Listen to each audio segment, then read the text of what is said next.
memorial event, we have power in our hands. I know it's a difficult time. Again, I've been laid off since 2008. I am grossly underemployed. But you need to give.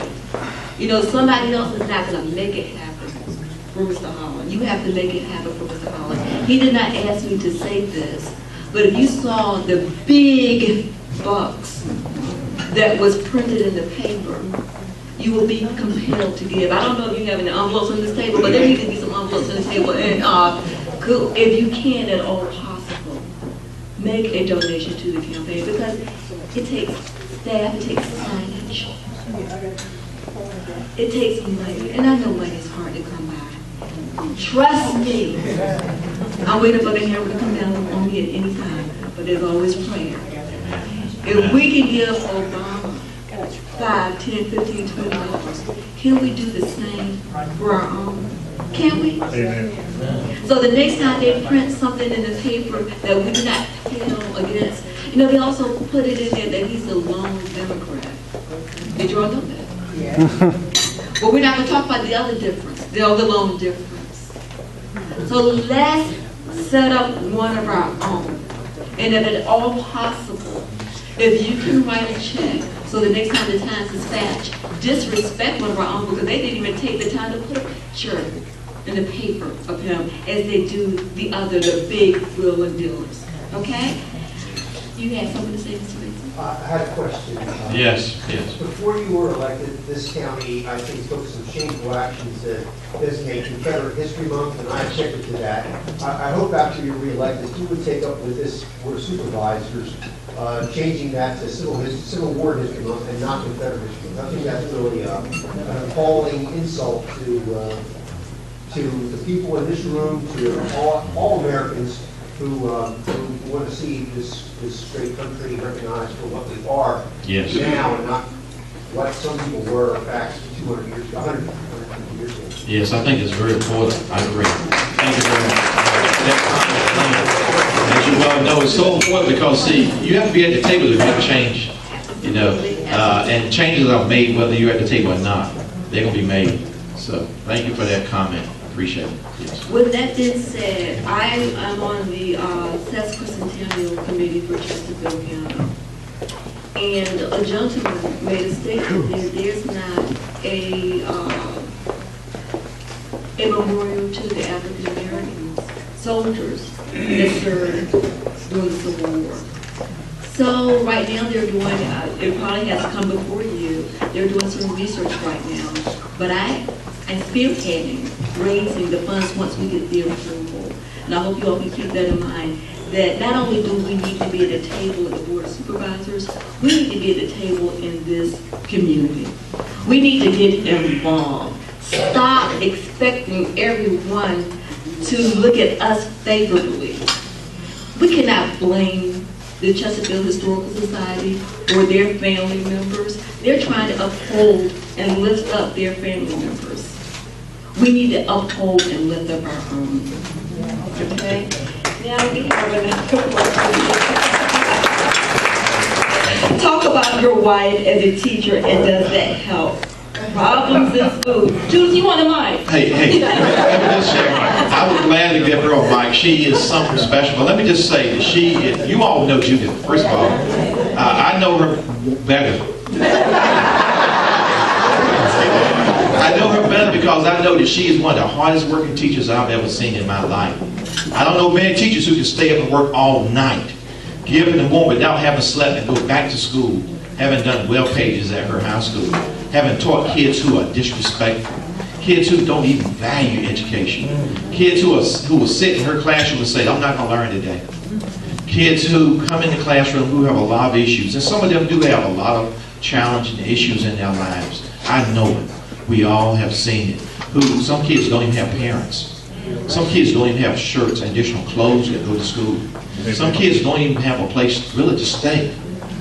In our high schools, you may not know it. And so my wife is out there, by the grace of God, interceding, making a difference, proclaiming, lifting the Lord up in her service.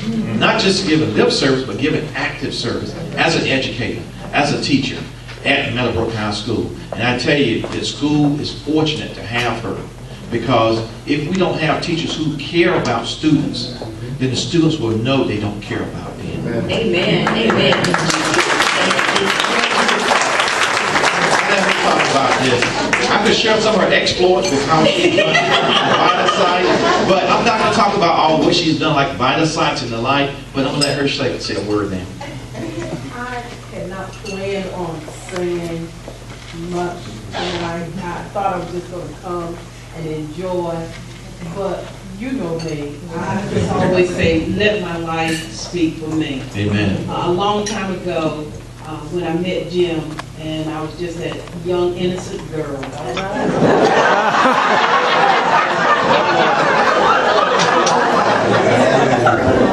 said, Father, send me somebody that I can truly love and appreciate. And he eventually one day told me, you know, I prayed that same prayer when he was on that farm. And he had this little fort out in the woods, he told me. He said he was looking up at the blue sky one day and prayed and said, Father, send me that special girl. So I know that our Father heard that prayer. Amen. And he did answer. And that's why I'm here today with you after 38 years.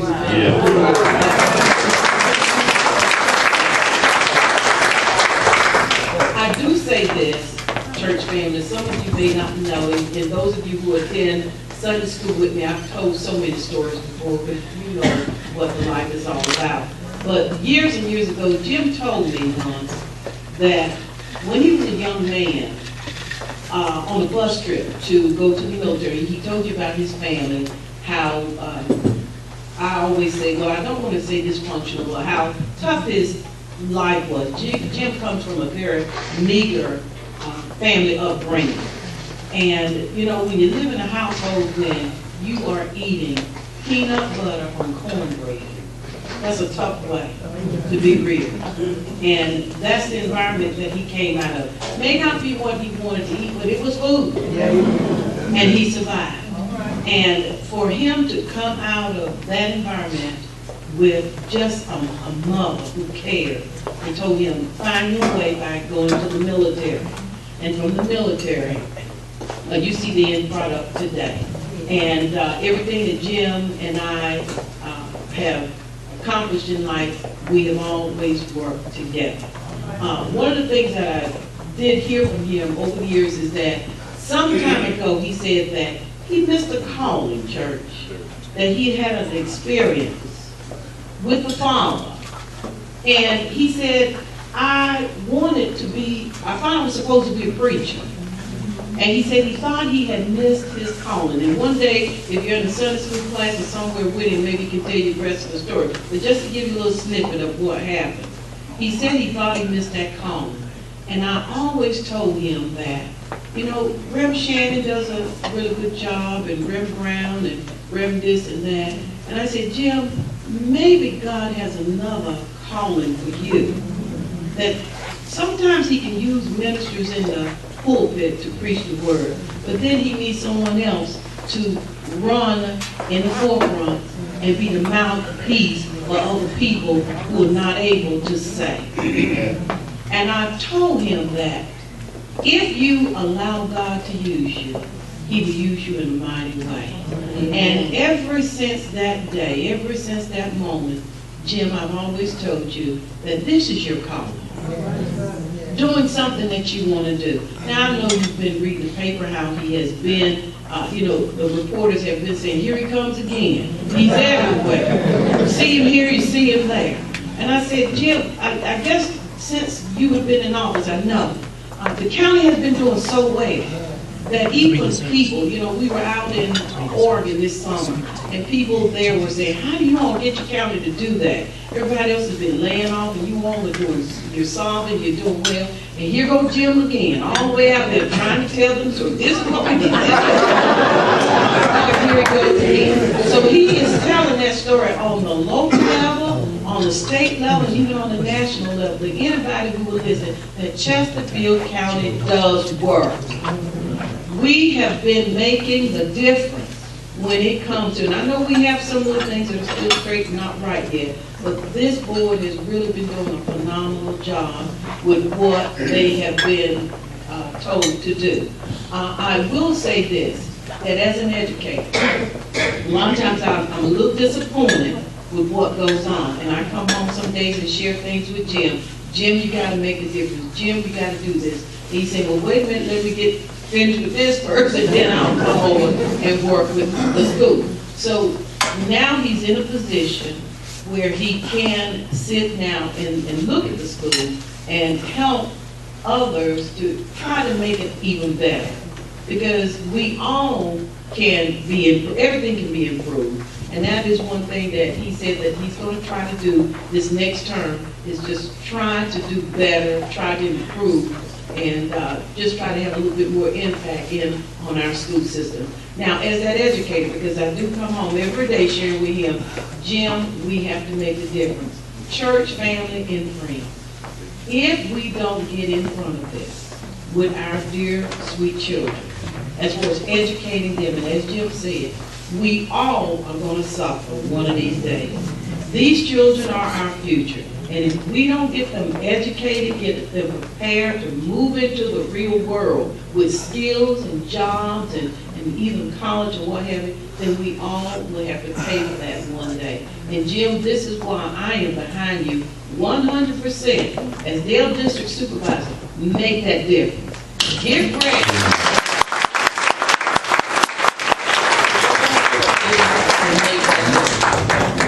Okay, as you heard the educator mention, when the Lord sent her husband, he sent her a husband that listened to his mother.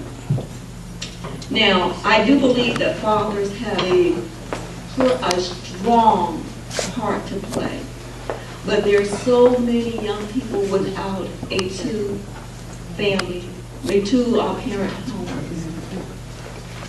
People, it is time to help our educators by checking our children. It has gone too far. Amen. Amen. We're making it very difficult for teachers